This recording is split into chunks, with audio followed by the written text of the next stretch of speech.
आप दोनों ने इस माता को सदा सदा के लिए अपना ऋणी बना दिया है। ये तो हमारा कर्तव्य था। अब आप सबके परिवार सुरक्षित हैं, आप इन्हें अपना सकते हैं। असंभव!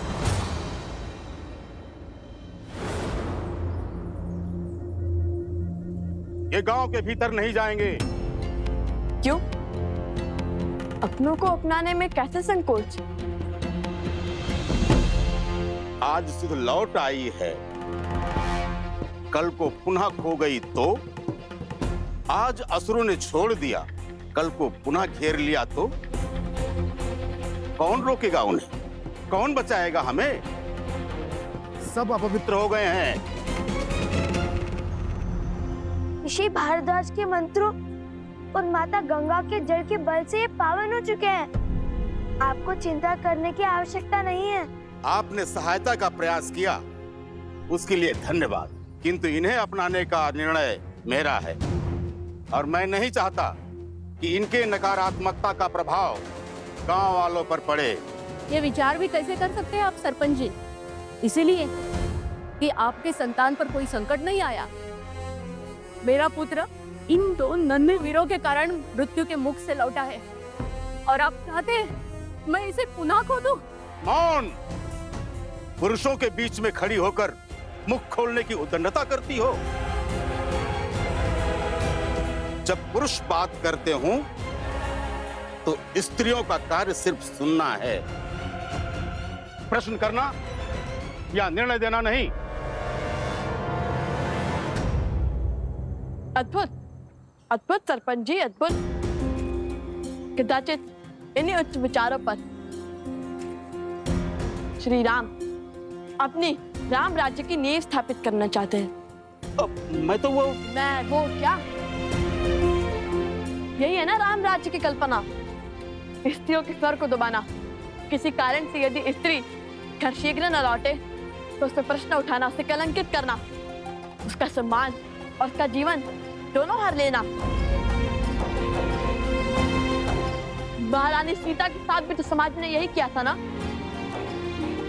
एक वस्त्र की पत्नी वर्षा के कारण घर शीघ्र न लौटी तो लोक अपवाद को इतना बढ़ावा मिल गया तो श्री राम को उसका पक्ष लेने के लिए अपनी पत्नी महारानी सीता का त्याग करना पड़ा। आज के लिए तो आपका शब्द, आपका अभिमान और आपका सम्मान अधिक महत्वपूर्ण है, किसी स्त्री के कष्ट और उसके दुख नहीं। आज अपनी उसी सोच, उसी परंपरा के कारण एक माता को अपने पुत्र से भिन्न करना चाहते हैं आप।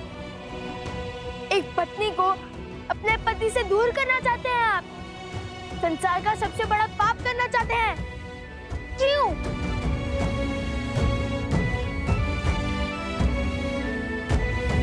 आप सब मौन क्यों हैं? कैसे एक परिवार को टूटने का स्वांग देख सकते हैं आप?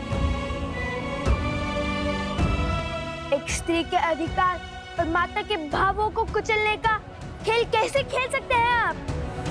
एक बात समझ ले आप सब और आपके सरपंच जी, जो स्त्री घर चला सकती है वो गांव भी चला सकती है और राज्य भी। राम राज्य की कल्पना तभी सार्थक होगी जब सबको सम्मान मिलेगा, सबको समान देखा जाएगा, स्त्री और पुरुषों को एक समान रखा जाएगा। बस, बहुत बोल लिया तुमने, अब मैं बोलूंगा। इस स्त्री ने गांव की मर्यादा को तोड़ा है। इसके कारण गांव के सरपंच को 2 बालकों के कटु वचन सुनने पड़े हैं। ये दंड की भागी है और इसे दंड मिलेगा। इसका ये दंड है, ये सूर्यास्त से पहले गांव छोड़कर चली जाए और इससे कोई बात नहीं करेगा। स्वामी,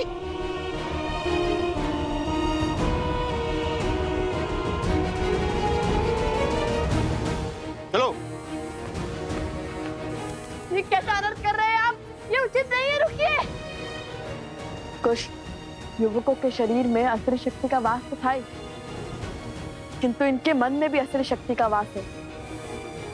अब इन्हें कैसे समझाए, कैसे इन्हें न्याय और प्रगति के मार्ग पर लाए?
के बहन जीवन को संवारा, वन पुत्री घर को चहकाए, जननी बन जो वंश जलाए, जिसने बोलना तुमको सिखाया, क्यों खलती जो प्रश्न उठाया, पुरुष का कैसा ये हट अभिमान, राम सिया राम सिया राम सिया राम।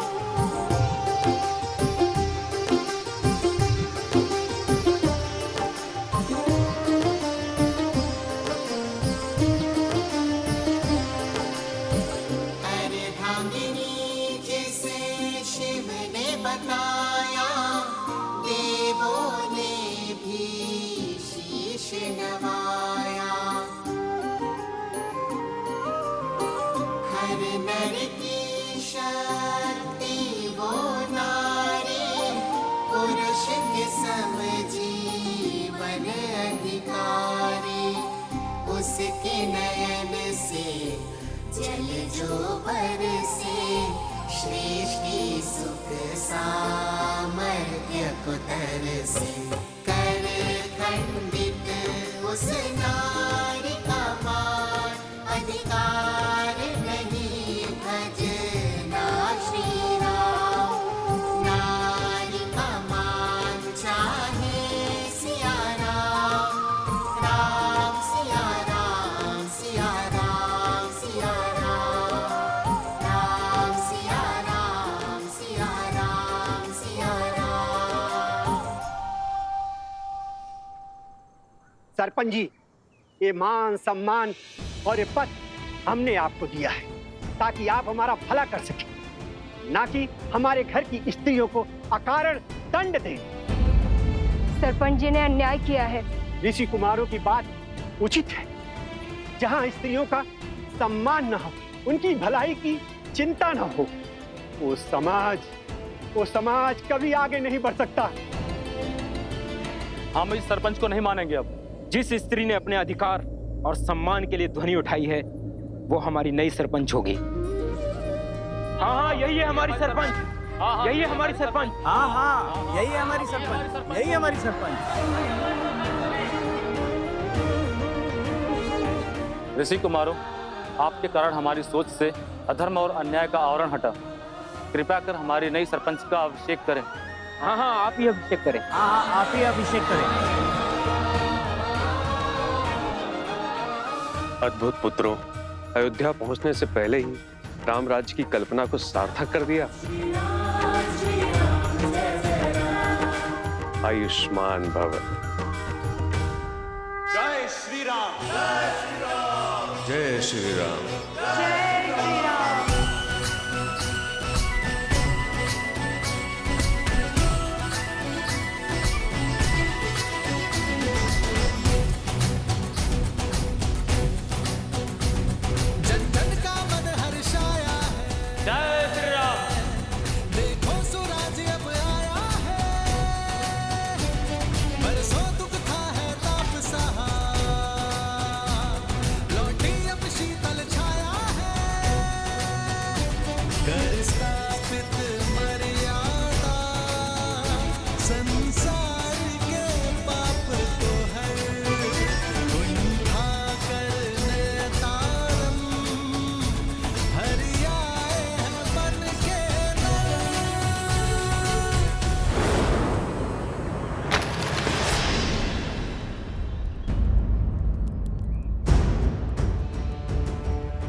लवकुश,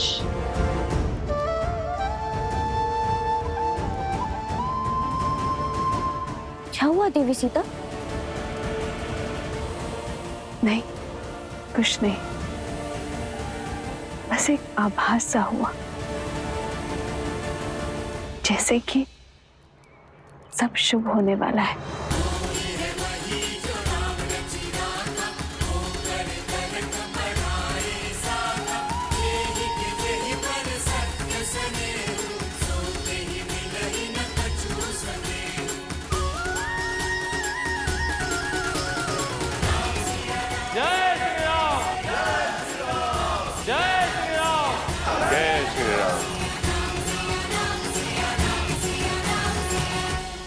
कोई कर्म जो मन को प्रफुल्लित कर रहा है, मानो जैसे जैसे शीघ्र ही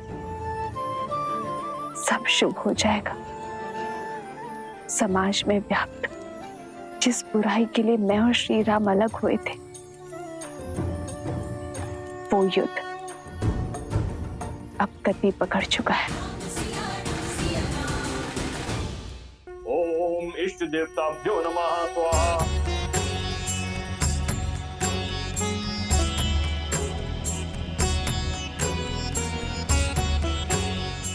भैया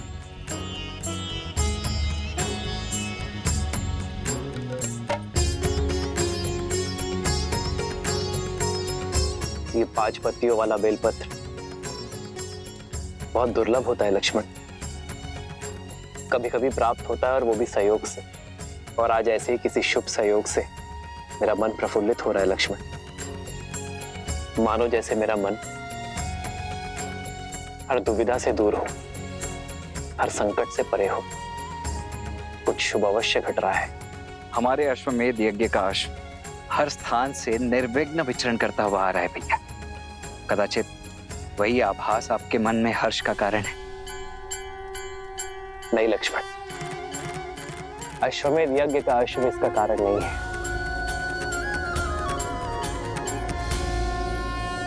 बल के 2 प्रकार होते हैं। एक वो जहां हम विरोधी को गिराकर उसे हराकर स्वयं को शक्तिशाली सिद्ध करते हैं, और दूसरा वो जहां हम अनुचित सोच को गिराते, कुविचारों को हराते हैं। यदि ये अश्वमेध यज्ञ शक्ति का प्रतीक है, तो ये मेरी आशा है कि जिस कारण मैं और सीता भिन्न हुए, वो कारण ही समाज से मिटा दिया जाए।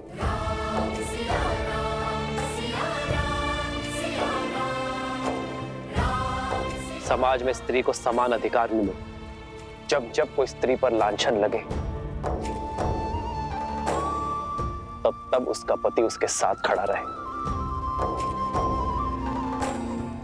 उसे किसी राजा या किसी न्याय के पास जाने की आवश्यकता ही ना पड़े।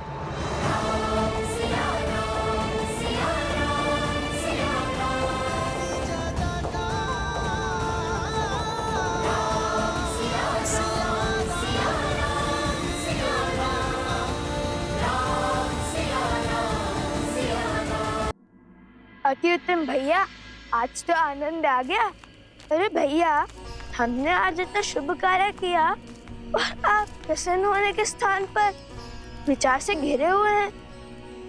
हमने जिस कार्य का बेड़ा उठाया था उसका शुभारंभ तो कर दिया, किंतु जैसे जैसे हम अयोध्या की ओर बढ़ेंगे, ये कार्य और कठिन होता जाएगा। स्मरण है ना, वो रक्षक बार बार किसी महाराज को बुला रहा था। बचाइए महाराज। और ये वही है जो हमारे हर कार्य और उद्देश्य के बीच में बाधा बनता है। इसलिए हमें बड़ी सावधानी से उचित शब्दों का प्रयोग करके अपनी बात को सभी के समक्ष रखना होगा। श्री राम के राम राज्य की कल्पना को हम इसलिए सार्थक नहीं करना चाहते ताकि हम अपने माता पिता को वापस पा सके, अपितु इसलिए कि हमारी माता ने जो लांछन का विषैला खूब पिया है, वो संसार के लिए उदाहरण बने। जब जब किसी स्त्री पर प्रश्न उठे तो समाज उस स्त्री के पक्ष में ही उत्तर दे। उचित कहा भैया, हम अपने कर्तव्य का निर्वहन करेंगे। शीघ्र ही अयोध्या पहुंचकर प्रजावासियों की दूषित सोच को पवित्र करेंगे। राम के राम राज्य की कल्पना को हम इसलिए सार्थक नहीं करना चाहते ताकि हम अपने माता पिता को वापस पा सके, अपितु इसलिए कि हमारी माता ने जो लांछन का विषैला खूब पिया है, वो संसार के लिए उदाहरण बने। उचित कहा भैया, हम अपने कर्तव्य का निर्वहन करेंगे। शीघ्र ही अयोध्या पहुंचकर प्रजावासियों की दूषित सोच को पवित्र करेंगे। पुत्रों, अंधेरा हो चुका है। आज रात्रि हमें यहीं रुकना होगा। जी गुरुवर। जी गुरुवर।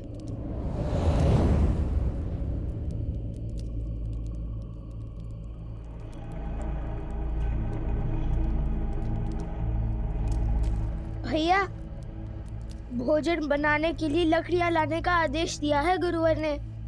किंतु यहाँ तो सारी लकड़ियाँ गीली है। देखिए भैया।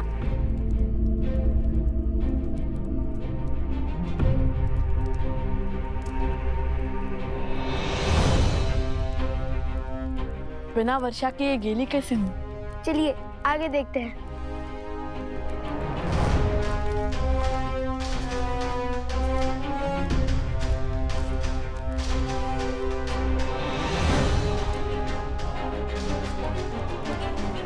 भैया ये भी गिरा है।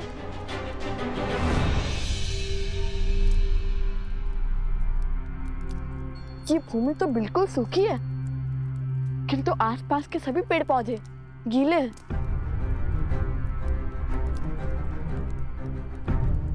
ये कैसे संभव है? ये कैसी वर्षा है?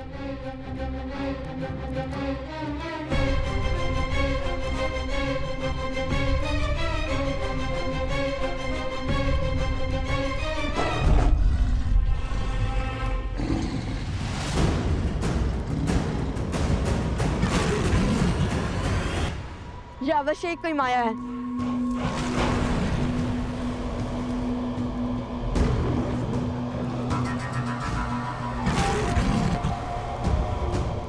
चलो चलकर देखते हैं।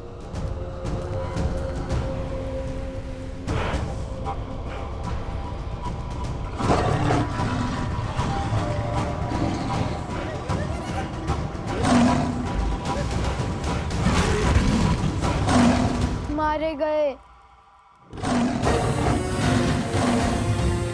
भैया इतना विशाल, इतना क्रूर, ये सिंह है या साक्षात यमराज? ये कोई साधारण सिंह नहीं, कोई मायावी है। मैंने कहा था ना तुम्हें कुछ, जैसे जैसे हम अयोध्या की ओर बढ़ेंगे, ये माया का जाल हमारे मार्ग में बाधा बनेगा और हमें इसकी काट भी खोजनी होगी, क्योंकि बिना लड़े ये नहीं हटेगा।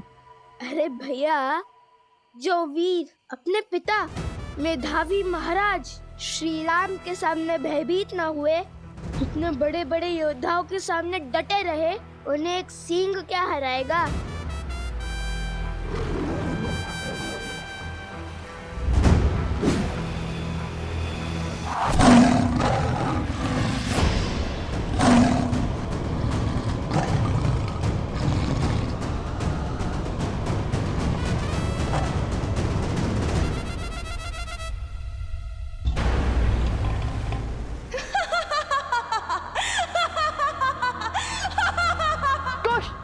ये ध्वनि कहाँ से आ रही है?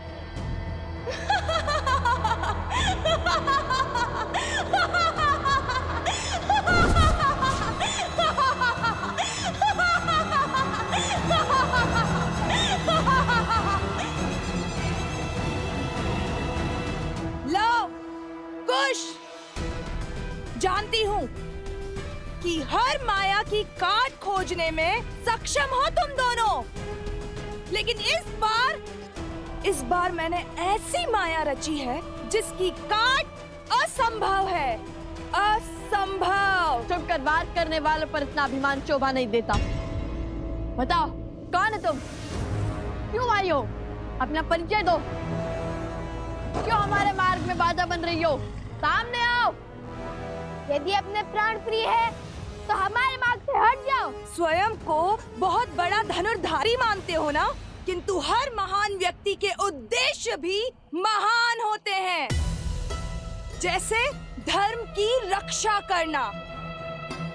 और मैं अपने पग तभी पीछे लूंगी जब तुम उस विशालकाय सिंह को मारकर अपने धर्म की रक्षा करोगे।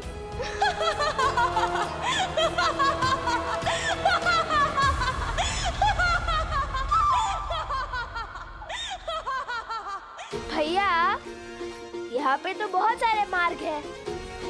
हम तुम्हारी संतुष्टि के लिए इस सिंह के मुंह में क्यों जाए? खड़े रहो यहीं। भैया, हम किसी और मार्ग से चले जाते हैं। चलिए भैया। अरे, इतने बड़े शूरवीर होकर इतने से सिंह से भयभीत हो गए, तनिक समीप जाओ और देखो दाव पर क्या लगा है।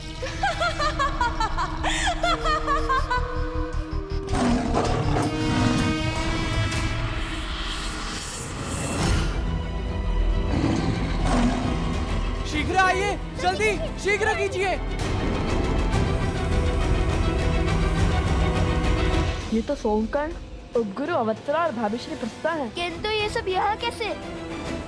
अरे ऋषिवर! वहाँ संकट है, रुकिए।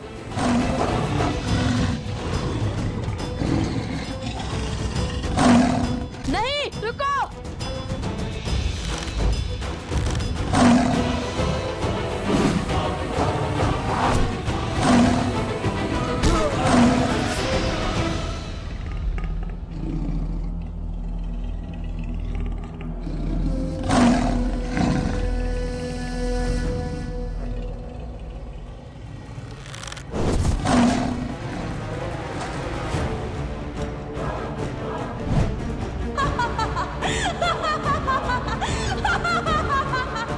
अभी भी यहाँ से जाना चाहते हो लवकुश, अपने साथियों को मृत्यु के मुख में छोड़कर?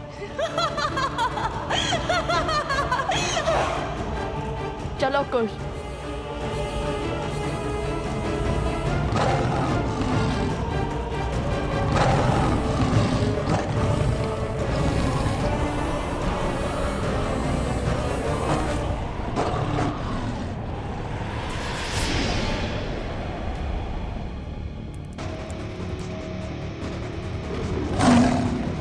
ये सिंह उस और किसे? लव कुश?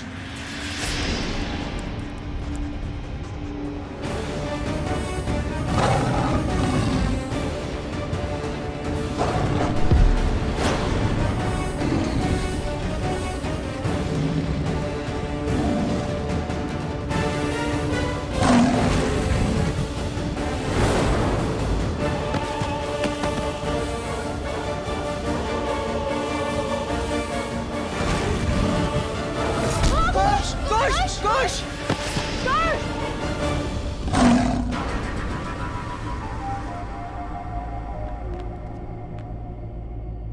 कुश!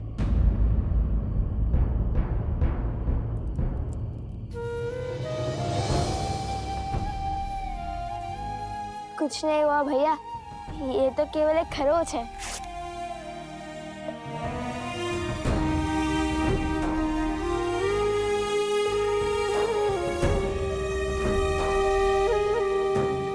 लव, यदि भीतर है तो तुम्हारे प्राण संकट में पड़ सकते हैं। प्राणों से प्रिय मित्र के प्राण दांव पर लगे हैं।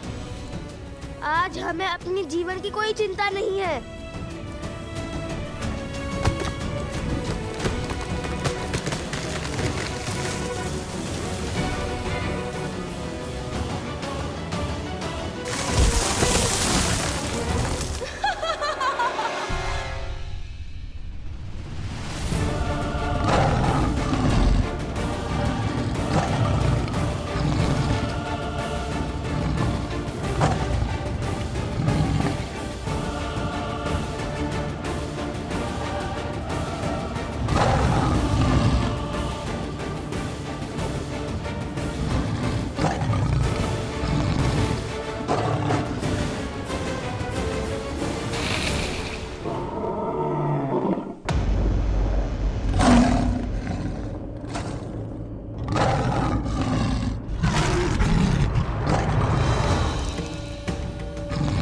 मार्ग से हटो मायावी पशु।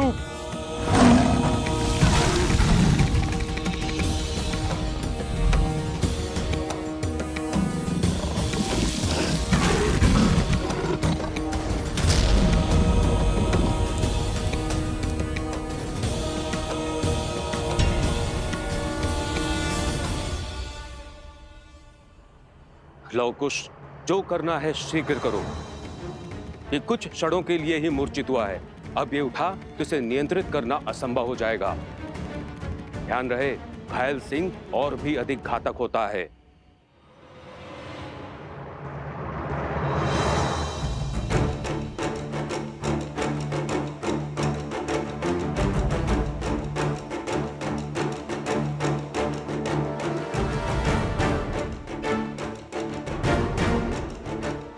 इसने तो पूरा मार्ग भी अवरोध कर दिया है। हमें इसके ऊपर से जाना होगा। आप यहीं रुकिए गुरुवर, हमारी प्रतीक्षा कीजिए। हम वहां पहुंचकर आपको बुला लेंगे। क्या हुआ कुश, भयभीत हो गए? माना कि इस पर माया की गई है, किंतु है तो ये भी एक पशु ही ना।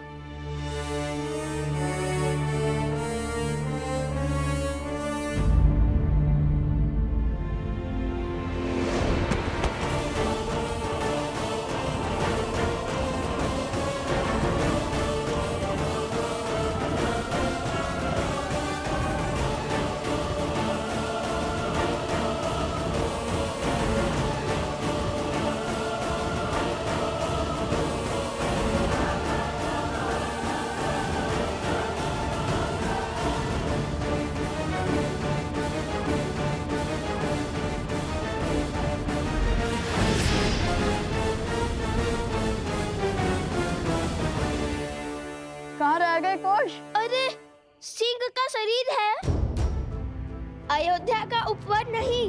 वे सरलता से आगे बढ़ा जाए और ये सांसें इतनी तीव्र ले रहा है कि लगता है कि भूकंप आ रहा है। इतनी बातों का समय नहीं है कुश, शीघ्र चलो।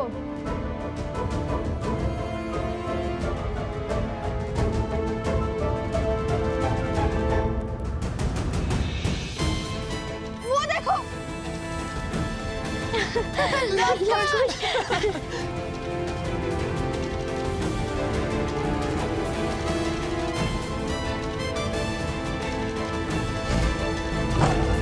भैया! कुश! कुश! कुश!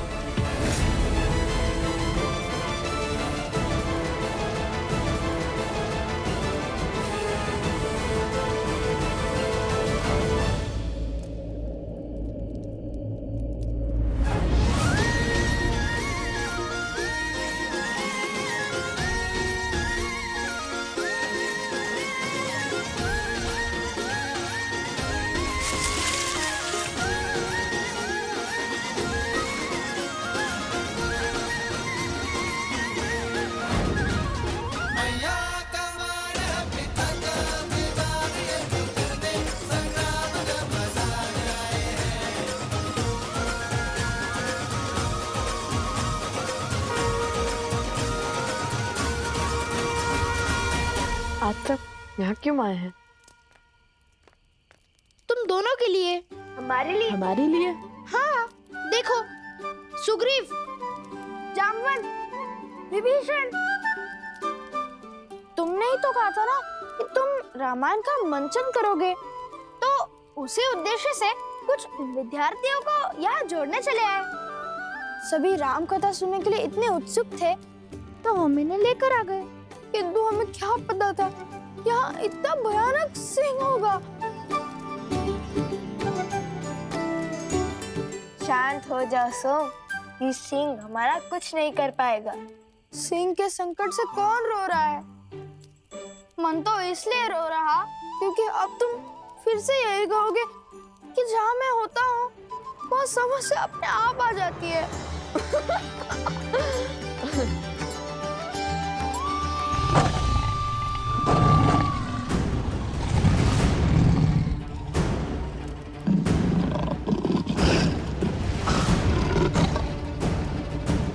समय बीतने को है, सज रहो।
प्रहार से पहले सत्य का पता लगाना आवश्यक है, क्योंकि इतने विशालकाय सिंह का इस संसार में होना असंभव है, क्योंकि इसके पीछे अवश्य कोई माया छुपी है।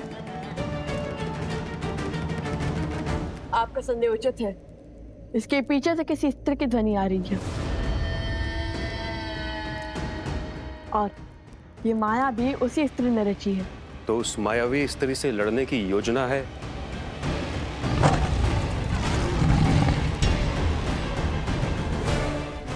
अभी बताते हैं।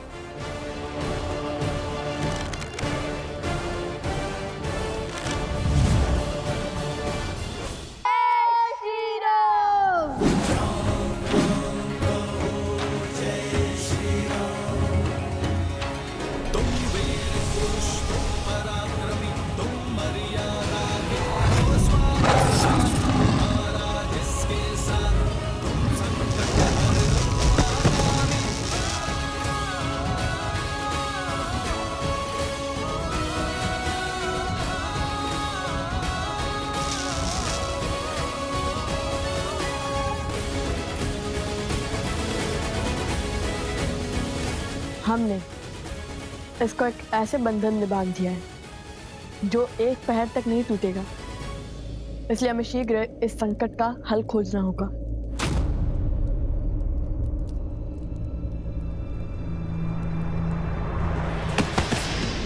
कुश! कुश, क्या हुआ? कुश, उठो! कुश, उठो! कुश, उठो! उठो कुश! कुश, क्या हुआ तुम्हें? बताओ मुझे। कुश, उठो!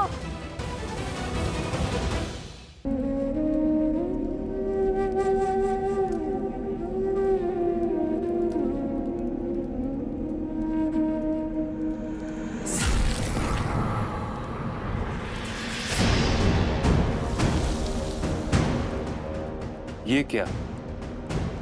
शेर के पंजे से। ये अवश्य कोई मायावी शक्ति है और उसका विष कुश के शरीर को पीड़ा दे रहा है। यदि इसका शीघ्र उपचार नहीं हुआ तो कुश का प्राण संकट में पड़ सकता है।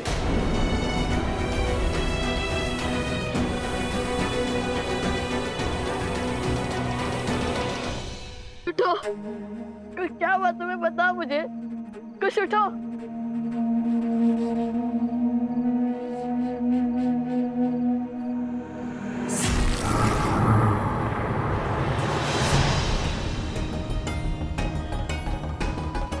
ये क्या? शेर के पंजे से। ये अवश्य कोई मायावी शक्ति है और उसका विष कुश के शरीर को पीड़ा दे रहा है।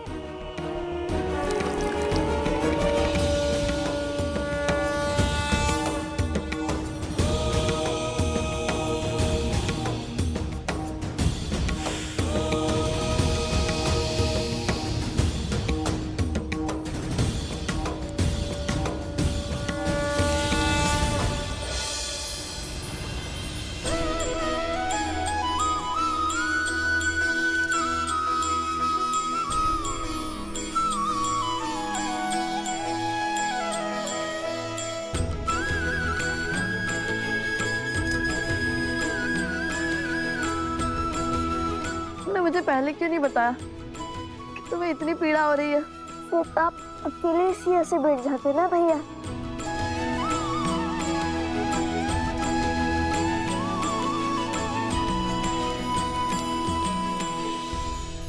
धन्यवाद कुरुबर, किंतु ये घाव ठीक तो हो जाएंगे ना?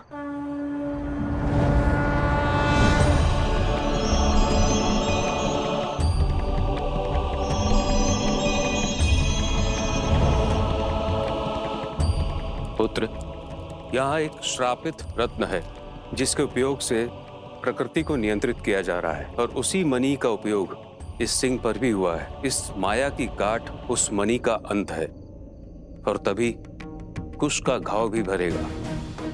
जब तक उस श्रापित मणि का अंत नहीं होता तब तक कुश के शरीर के भीतर ये मायावी विष फैलता रहेगा। बताइए, कहाँ है वो मणि? मैं अभी जाकर उसे नष्ट कर दूंगा और अपने भाई को इस कष्ट से मुक्त कर दूंगा। पुत्र, मैं तुम्हारी भावना समझ रहा हूं, किंतु उस स्थान तक पहुंचना सरल नहीं होगा, क्योंकि उस मणि की भांति वो स्थान भी श्रापित है और वो असुर शक्ति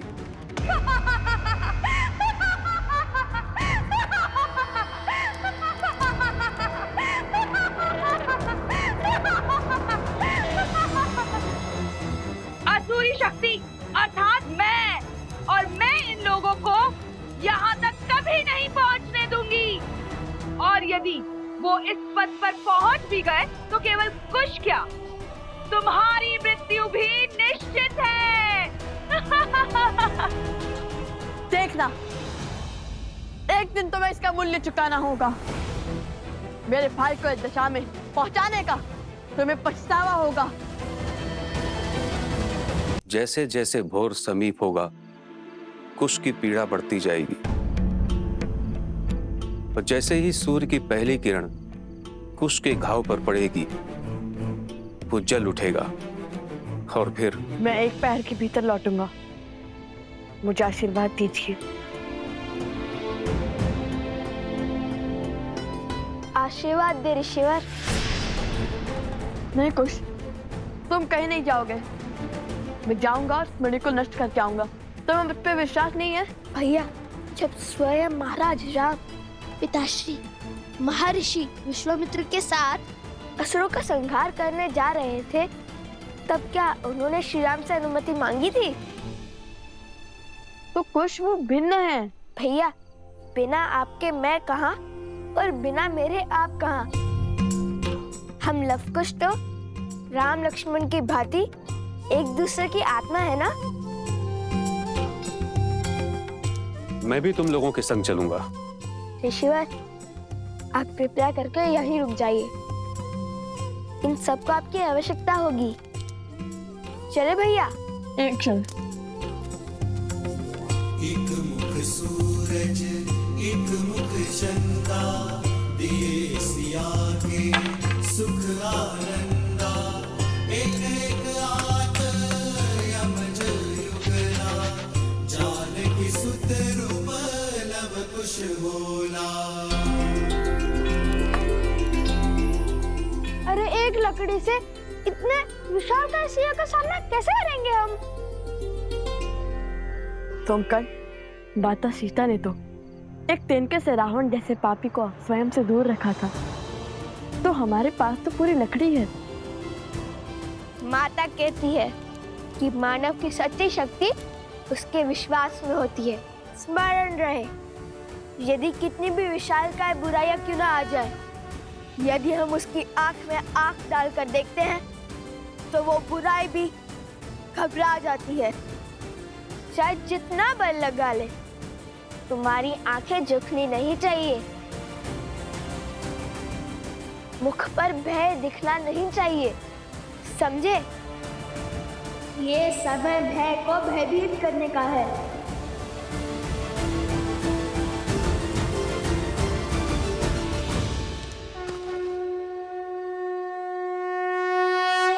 विजयी भव।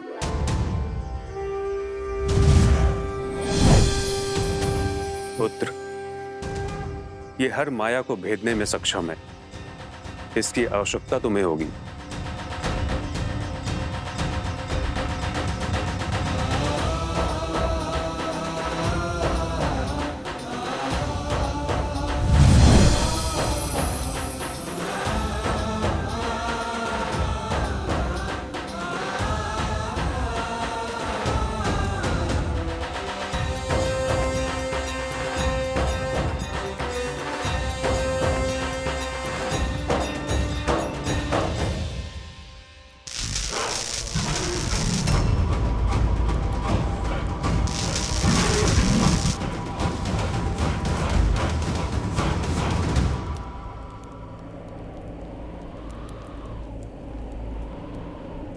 गुरुवर ने कहा था कि हमें ध्रुव तारे के पीछे चलते जाना है और उससे 5 कोस दूर हमें एक घना वट वृक्ष मिलेगा। उसके ऊपर एक तांबे की घंटी होगी। भैया, क्या हुआ कुछ? बहुत पीड़ा हो रही है, खाव कष्ट दे रहा है, बताओ मुझे। यदि तुम्हें विश्राम करना है तो कर लो। नहीं भैया, मैं ठीक हूँ। मेरी अचरज का कारण तो आपकी सोच है। आप कब से मेरी भांति सोचने लगे? इतनी तेज आंधी में घंटी को भागे भागे आंखों से खोजने लगे। समझ गया।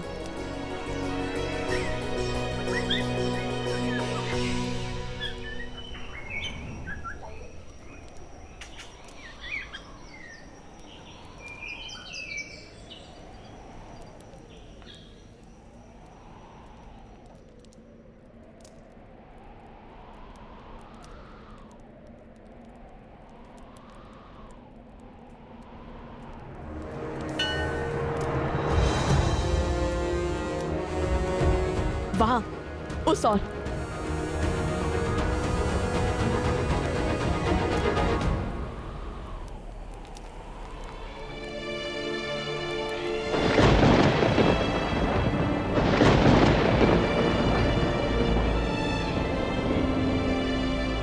कुमुदनी, सोमकर्ण, अवत्सरा, प्रसूता, कोई नहीं लौटा अब तक? नहीं देवी। अच्छा, आते ही होंगे, किंतु इतना समय तो नहीं लगना चाहिए था। और प्रकृति भी कितनी रौद्र रूप में है। मेरा मन घबरा रहा है अब तो। आप कैसे कर लेती हैं ऐसा? अपनी संतान के लिए तो हर कोई चिंतित होता है, किंतु आप सभी के लिए इतना व्यथित कैसे हो जाती हैं? अपने केवल रक्त से नहीं, मोह के बंधन से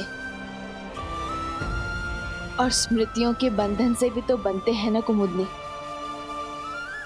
अवश्य, अभी चिंता त्याग दीजिए, वो बस आते ही होंगे।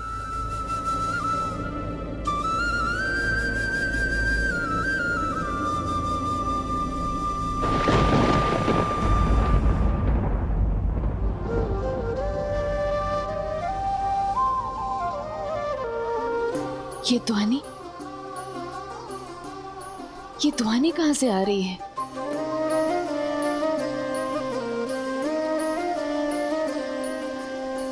मिथिला में शिव का धनुष भयंकर, जिसे ना हिला सका कोई धुरंधर।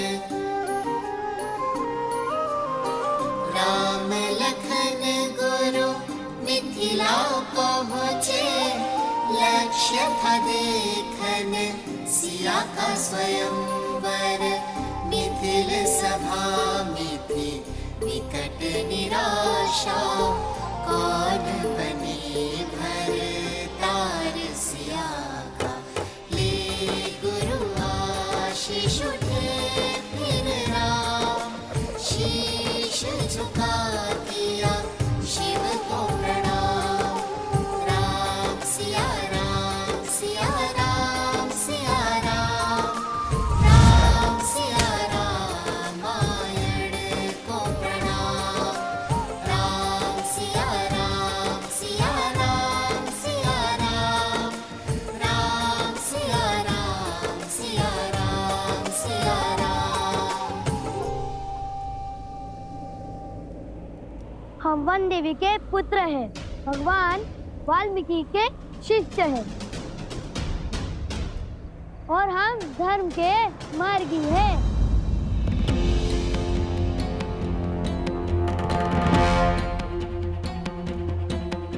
चटुकन, तुम रामायण कथा का गायन लवकुश की भांति अभ्यास क्यों कर रहे हो? अरे, लवकुश ने तो ये भाग किसी को भी बताने से मना किया था। अब इन्हें क्या कहें? वो बंदे भी लवकुश को हम बहुत स्मरण कर रहे थे, और हम सबको उन्होंने ही इतना प्रभावित किया है। तो अच्छा,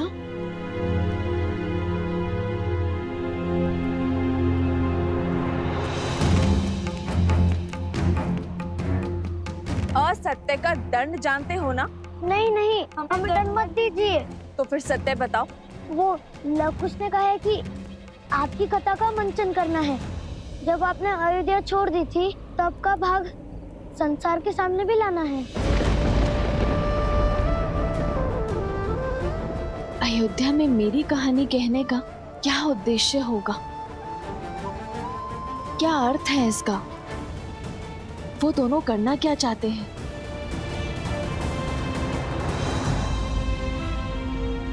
एक बात कहूँ वन दीदी, आप क्रोधित तो नहीं होगी? नहीं, कहो क्या बात है? आप बहुत भाग्यशाली है कि लवकुश आपके पुत्र है। वो दोनों हर क्षण आपके विषय में ही सोचते रहते हैं। देखिएगा, जब अयोध्या में लवकुश की रामायण का मंचन होगा तब उनके प्रयास अवश्य सफल होंगे, रामायण अवश्य पूर्ण होगी। किंतु हाँ, तनिक चौंकने के लिए सज्ज रहेगा। और अब आगे कुछ मत पूछिएगा।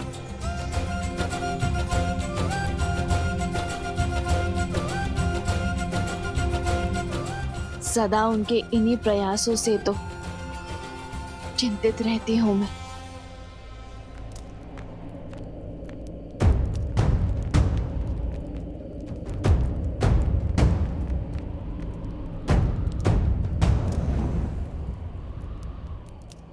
मिल गया।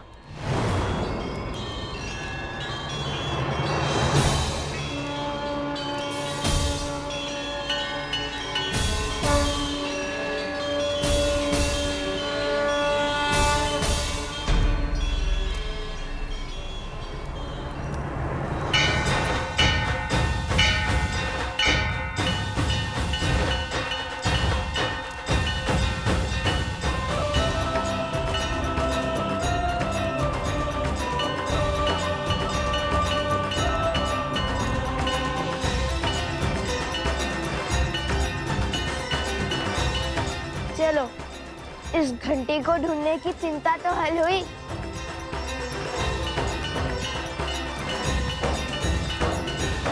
कैसी चिंता देवी? यही कि बिना संकट जाने, बिना परिणाम सोचे अनुचित को उचित करने की दिशा में आगे बढ़ जाते हैं।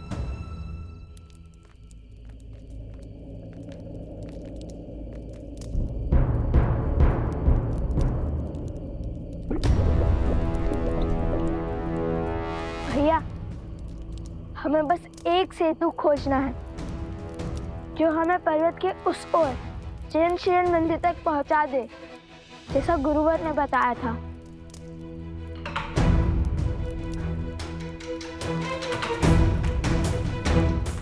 अरे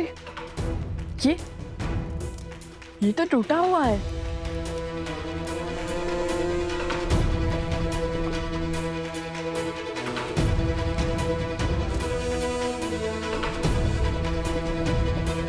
भैया, वो विशाल वृक्ष सेतु का कार्य कर सकता है।